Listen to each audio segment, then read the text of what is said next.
Ecuador's Sarayaku tribe are just one of many indigenous groups in the region fighting governments and energy companies keen to exploit their land. Can their interests ever come first? You're watching Inside Story Americas from Washington.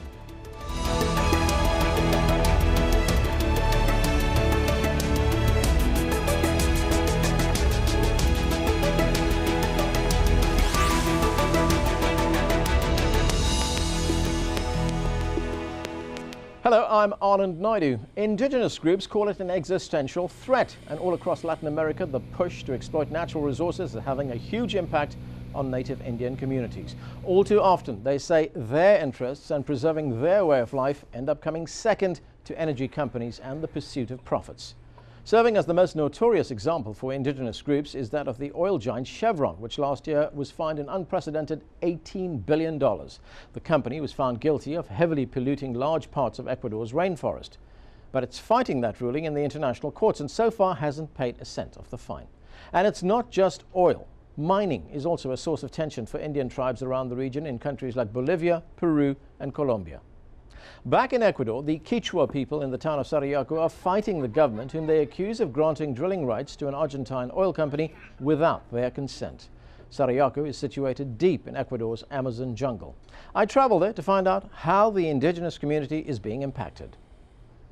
Ecuador has fast risen to become one of the major oil producers in Latin America. In fact, oil now accounts for the bulk of its income. But all this has come at great cost, especially to indigenous communities who live in and around these oil fields. They've seen their land being polluted, they've seen their water being polluted. In fact, in many cases, some communities have been driven completely off the land because of drilling and pollution. And as the government looks to expand its production capacities, it's looking at other parts of Ecuador as well. One of the areas it's looking at is where the Sarayaku community live on the banks of the Bobonasa River in the Ecuadorian Amazon. They are mounting a vigorous defense of their land as the government tries to grant concessions to oil companies to drill on their land. In fact, they feel that if the government does allow that, their community will be completely destroyed. I talked with the chief of the Sarayaku community, and this is the way he put it to me. No se puede combatir la pobreza destruyendo la naturaleza. You can't combat poverty by destroying nature.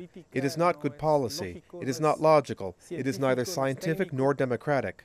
Moreover, poverty in Ecuador should be fought with a plan that uses our resources wisely. Ecuador is an oil exporter, but that does not mean that the whole Amazon region should be turned into an oil-producing area. Now, the Sarayaku community are seeking international help in their bid to stop the government and oil companies from drilling on their land. They've taken their case to the Inter-American Court of Human Rights, which sits in Costa Rica. They've made their presentation there. The government has also made a presentation there, and a decision is expected in early 2012.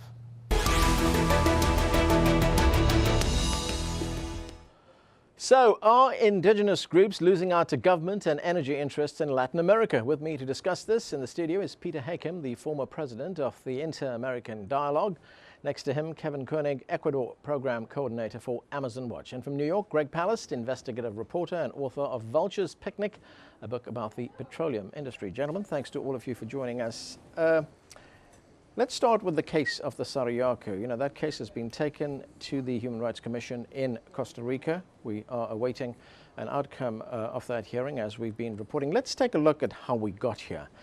In 1996, the Ecuadorian government gave oil-rich land in Sarayaku to the Argentine company CGC. So far, the Sarayaku protests and the legal action have prevented drilling. In 2003, they took their case to the Inter-American Commission on Human Rights. It's still yet to rule on the dispute. Among the complaints, they say Ecuadorian troops illegally detained and tortured community leaders at a CGC facility. Now, during the 9 years case has been running, the court ordered CGC to remove a large number of explosives used for seismic testing. But for the most part, the injunction, along with many others, have been ignored. Peter Hakim, let me start with you. What is the status of the case right now? Well, you know, I'm not following the case day by day. These are cases that I presume was lost in the national courts, but I'm sure Kevin will be able to clarify that if I got it wrong. And so it's been brought to this Inter-American Court. My understanding is it has to go through the Inter-American Commission first, and I don't know if they've acted yet or not before it goes to the court. The commission is what is the group that brings it to the court if they find it's just. And then the court decides, and it conveys its decision back to the Ecuadorian government, who by treaty is supposedly obligated to follow the court's prescription. This happens with some uneven performance, let me say. If the court, even if the court rules in favor of the indigenous groups, it's not going to be an easy As we've slog. seen, some of the injunctions have already been rejected by the government. Well, it's just very hard to do because we don't have an integration scheme like the European where you have a court that really operates like a court for the entire region. It really makes recommendations. The country has to implement them. And of course, it's also the country that's on the other side of the case arguing against the court decision. So getting that implemented is just very, very hard in most cases. Okay. Kevin, it's a multilateral court. So is Ecuador obliged to actually carry out the findings of that court? They are, and the status of the case is this. At this point, it's before the court. The court, in fact, is taking a very unprecedented measure that they're actually traveling to Sarayaku this April. They're going to do an in situ visit. And basically, the implications of the case are huge because what you have is a court that's going to render what, in essence, is a binding decision and sort of set precedent around, do indigenous people have the right to say no to state-sponsored development projects on their lands? So it's important in that sense, and I think what we see is we're seeing a trend. You've got declarations like the United Nations Declaration on Indigenous People that for the first time recognizes what is known as FPIC, free, prior, informed consent. So now, from that, moving to a court scenario and a binding decision, there's big implications for Ecuador, and we're already seeing indications from the Ecuadorian government and President Correa that they're taking the case very seriously. They're concerned about it, and they've already delayed a new oil licensing round because they're afraid of the implications of the case. Okay, let's bring in Greg Palast. He's in New York. Greg, we heard here that the Ecuadorian government is taking this case very seriously. Do you believe that the oil companies are taking this case very seriously? Not at all. I mean, they're taking it seriously in that they see it as a political problem. Believe me, they're not going to listen to courts. They don't. I was just in Ecuador investigating the Chevron case for the book Vulture's Picnic and for BBC. And what I found there when I went into the Amazon, I not only saw the cancers caused, the kids suffering from cancers caused by oil toxins, but I was able to get inside documents from Chevron Corporation, and one of them was the president of the Texaco unit of Chevron, in which he ordered all documents relating to oil dumping to be removed from files and destroyed. And ser destruidos, to be destroyed, is the line from the letter. I brought this to Chevron, and I said, "Are you destroying evidence for a court case?" And they said, "There must be an explanation. We'll get back to you. That was 2 years ago." They don't take courts very seriously, oil companies. They are their own court. They are their own judge. And they're not going to listen, by the way, even if the Ecuadorian government goes along with the courts. That doesn't mean that the oil companies are going to go along with the Ecuadorian government. They haven't so far. Kevin, you've done some monitoring of the dumping that's been going on in the Amazon rainforest. What have you found there? Well, yeah, Ecuador is a sort of tragic example, as Greg was referring to, the Chevron case where you've had basically over 40 years a systematic process of drilling and dumping using substandard technologies that have been outlawed and banned in the United States in places like Texas and Louisiana, in the early 1900s. Literally in Ecuador, companies using a different standard, particularly Chevron, and basically deciding that the people of the rainforest don't matter.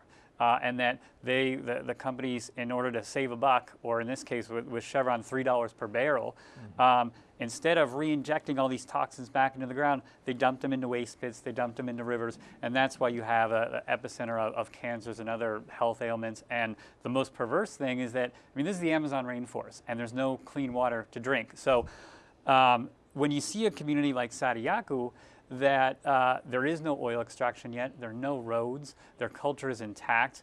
For them, everything is at stake: their lives, their land, their culture. So their campaign to keep oil extraction off their land, it's very symbolic of a clash between worldviews and over rights and resources. But their case is particularly important because we're seeing other places in Peru and Bolivia of other communities saying, enough is enough, we don't want this stuff. Yeah, you mentioned other communities. Peter Hakim, you mentioned earlier on that the ruling in this case that's now before the court could have some kind of precedent.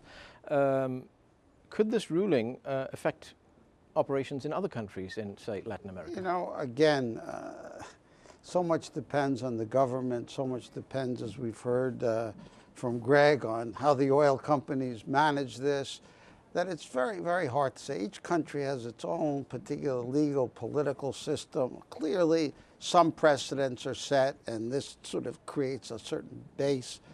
But, what you're describing in the Amazon is, of course, if you look at indigenous peoples, whether they're the first citizens of Canada or U.S. Native Americans, have been treated badly on all these resource exploitation.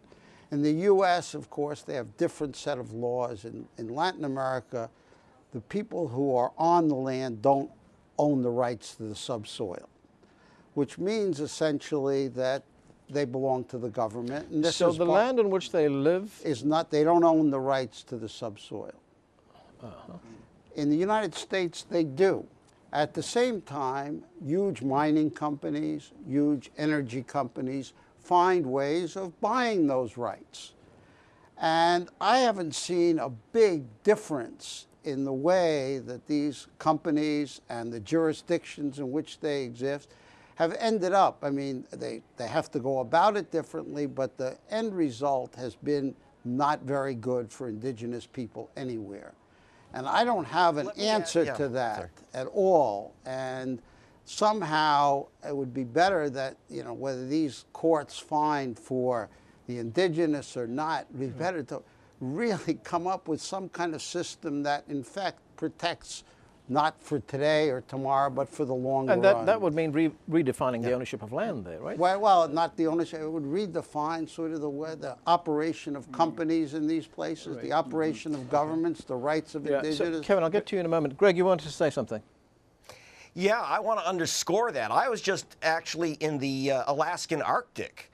The Eskimo leader, Etok, was complaining that Shell Oil has just been given the right by the Obama administration to drill off the coast of the Arctic Natural Wildlife Reserve, which is quite extraordinary. And the Eskimos are fighting this, and they're saying, we never sold you this land. We never gave up the rights to these waters in the Beaufort Sea and the Arctic. It's extremely dangerous, and basically they're being treated the way that the Nigerians were treated by Shell in Africa. Now they're taking the same methods up to the Arctic. So that's the United States. So while I've been both places, I've been in the Gulf. By the way, the people of Louisiana are treated like natives. That is, Louisiana is the big oil state of America, and yet it's the poorest, the most polluted. So basically, if you're sitting on top of oil, you're a target no matter where you are. And yeah, we do need an international human rights regime to protect the people on top of the resource. Because as you say, even when the laws are a little stronger, as they are in the U.S., boy, they figure out a way to get that oil out from under those people. If they have to move them, they do. Okay. Kevin? Yeah, two things. I think, first of all, as you're referring to, there's a thing about these projects, right? For companies, the way, what we're seeing also, and Sarayaku is a great example. Companies that don't get the prior consent of the communities where they want to operate, the CGC has spent 10 years in force majeure, basically their operations paralyzed, right? Great cost to shareholders, great cost to the public, to their public image, to their brand. And so, I think one of the key points is that these communities need to be consulted and their consent obtained before these oil concessions are auctioned off, because then you save obviously the huge impact on communities, but then you save this nightmare for companies that have not obtained a sort of social license to operate and get trapped, losing money on these projects where they can't move forward. And then secondly, I think Greg pointed out a very important point, is that you've got a country like Ecuador, and I think throughout Latin America, that continuing to sort of try to drill to prosperity. And there's some serious questions. Not only has these projects been bad for communities where, on site where the oil is coming out, but big questions about the long-term economic impact on the economies of these countries. Ecuador's external debt when oil extraction started was about 200 million. Now it's 14 billion. There's sort of a paradox here, or what's called the sort of oil curse, that heavy dependence on oil extraction is trapping places like Ecuador in their economies, and so there's sort of no way out. Despite the fact that the country has shown pretty significant economic growth. Yeah, I mean, for example, Ecuador, they are growing, but their oil production isn't growing. Okay. Okay. Peter Hakim, is this an all-or-nothing proposition? Is there a middle ground here, perhaps a compromise from the indigenous groups and the oil companies? Well, from what I gather, that there are lots of groups that are trying to find ways of mediating and finding middle ground. I don't know of it would be nice to point to a single country, and maybe we could find one. I would have hoped that Canada or the U.S. might be a country. Maybe Norway, which has done so well with its oil, one of the few countries. But by and large, the long-term effects of oil exploration, mining, has not been very good anywhere. It's not as if anywhere, we have Norway maybe, but whether it's the Soviet economy, which has sort of become so corrupted, it's corrupted the entire political system, whether the Chinese economy, which has polluted vast, and I think this is a really very serious long-term problem that can't be resolved by Ecuador and Chevron or Shell. It's not going to be resolved by the U.S. and Shell. There has to be some way of thinking about this over the long run. And I think there is some thinking. I think there are some interesting ideas that are being exchanged. But up to now, they really haven't helped many people on the ground, frankly. And let me just say one more thing. As you look at Latin America, you look almost anywhere in the world is going to depend on oil, natural gas, coal, and hydroelectric for the next 20 years. It's just hard to imagine how we get out of that any sooner, even in the best of circumstances. And somehow we have to manage all that. And I think we just have very bad systems for doing so. While I was down there in Ecuador covering this story and talking to the Sarayaku community, I also asked the Ecuadorian government to respond to these protests that were taking place and the grievances that had been expressed to us. And the Attorney General's office in Quito issued a statement to us in which they said Ecuador's defense believes that one must observe a balance between the good of society and the good of one particular group. An indigenous community, while it should be respected and protected, should not impose its will on the entire region. Let me go to Greg for that. Not very promising with that kind of response, is it? Well, it's saying that indigenous people have basically no property rights. I can't drill, no one's going to drill under my house without my agreement. But somehow, if you're an indigenous person, well, your view doesn't count.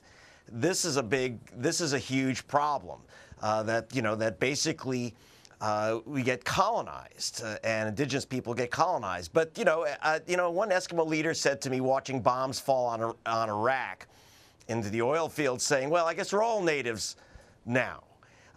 If there's oil there, they'll get to it." One of the problems, by the way, is that they often create groups of natives or indigenous people who will then sign off documents. And you will find often that they'll create groups, as in they did in Alaska, for example, British Petroleum and what later became Exxon, created a group of natives and called them the Chugach. and bought the land at Valdez, the big oil port, for $1 from this group that they created. So they did have they had a document. They had approval. But whose approval is it? And it's a very difficult thing. And, you know, ultimately, like you've said, no one has yet found a place where oil is extracted, except maybe Norway, we keep bringing up. Right. But other than Norway, I don't know of any place where there's been any benefit. Right. The Ecuadorian government itself has come up with something of a unique solution, and this concerns drilling rights in the Yasuni National Park, which is, you know, one of the most biodiverse areas of the world. And it says that there's considerable quantities of oil there, but they will not drill for oil. They will not grant any concessions, but the international community has to come up with something like $350 million a year for the next 10 years in compensation. Is that going to work? Well, that's an interesting, I mean, it's a very interesting proposal, and I think it you know, not a perfect solution, but it starts to get at what maybe a middle ground might look like. You've got Ecuador, you know, a OPEC member sitting on its largest reserve, 800 million barrels, happens to be in a national park, as you said, one of the most biodiverse places on the planet, home to two basically uncontacted indigenous groups. And so, yeah, what the government has said to the world is, you know, help us, basically, if with donations to help offset their foregone revenues, if they can come up with that money, then that oil will permanently stay in the ground. I think it's a very bold proposal from an oil exporting country like Ecuador to say, hey, let's give this a try. And I think it's a sort of sea change in thinking for the Correa administration compared to other previous governments that have been salivating over these reserves for a number of years. Verdict is still out on whether it's going to work. Whether the international community has enough trust in Correa. Obviously, Ecuador is a very politically tumultuous country, so there's questions about that. But I think, you know, even just from the climate change perspective, for example, you know, that oil, if we're serious about climate change, we need to keep some of that oil in the ground. You know, the case... But who's serious about oil, about climate change? I mean, well, in other words, you say that, but, you know, I don't see, you know, any leadership coming out of the major countries, and why would you have Ecuador? Would you expect to take leadership? Well, I would say why not? Because you've got all these well, you know, Annex I countries going to you know, these COP, you know, in Durban, you know, parties, summit meetings, and no agreements are made, and that's where I think you've got, on a parallel track, you've got a small country like Ecuador with a big idea, trying to make something work and do something different, and I think it's worth exploring. Well, I'm not arguing it's not worth it. What I'm just saying is that you said if people take climate change seriously. Right. Yeah. And you know, you've listened to our debates here in the U.S. Yeah. I mean, who takes it seriously? Very true. Yeah, very true. It's not an election issue, that's for sure. Right. We've seen that over and over again. Yep. You know, I just wanted to make the point, we're running out of time here, but this case in Bolivia, of course, is not an isolated case. I mean, there have been cases in Peru and Bolivia where mining has impacted indigenous communities there. Greg, I want to ask you about the operations of one company, and that is a Canadian company called Bear Creek, which has been operating in Bolivia, and they've been accused of polluting Lake Titicaca, which is this massive freshwater lake, which is shared by Bolivia and Peru. What has happened with that case? Well, you know, it's a big problem because the Canada uses export credits to build up their mining interests worldwide. I saw this with Barrick gold mining in Tanzania, where they were, you know, there was evidence that the properties that were purchased were obtained. George Bush, by the way, Sr. was on their board, were obtained by running bulldozers over the property, and there were miners still in their little small mines, and they were buried alive. Was anything done about it? No. One of the big problems with these cases is it's not a case of Canada versus Bolivia. The problem is that mining interests in Canada and in the United States, but especially in Canada, have such tremendous control over those governments that there is no diplomatic help, which is what's needed here. Canada will not, never will control its mining companies. Okay, we're going to have to leave it there, gentlemen. Thanks to all of you for joining us. And that is it from the Inside Story team here in Washington, D.C. Don't forget to follow us on Twitter and Facebook, where you can find more information about the program.